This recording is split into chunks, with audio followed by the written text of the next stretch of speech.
But why are you blowing up a building knowing you can't pay for it, knowing it doesn't belong to you? That don't sit right with me. But sometimes you just got to make a statement and be damned about the money.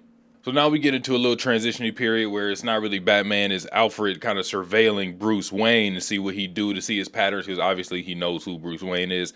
So this is where this universe really sets itself apart, because not only is his mom alive, which I briefly mentioned last video, but he is not rich. This man is working construction all day. How you get to, like, I thought that is the reason he was Batman, because one, he was rich, and two, he didn't have to do no actual work during the day, so he can have the energy to be Batman. But this man working a construction job and being Batman at night, so that's how you know he ain't no just regular dude. Like, his body is built way differently than it should be. And on top of being a construction worker, he also visits Joseph Chill, his father's killer, on a semi-regular basis, which makes Alfred admire him a little more. We don't know exactly what they talk about, but he does visit him, so I can't imagine.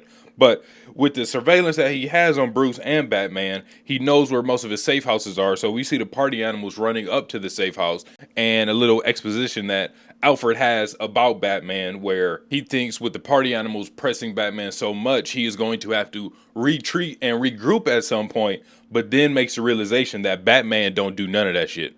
That ain't even in Batman repertoire, ain't even in his book, ain't even in his vocabulary. There is no retreat. There is only advance forward, and you got the tough ass line, Batman as fuck, cause he only advanced forward.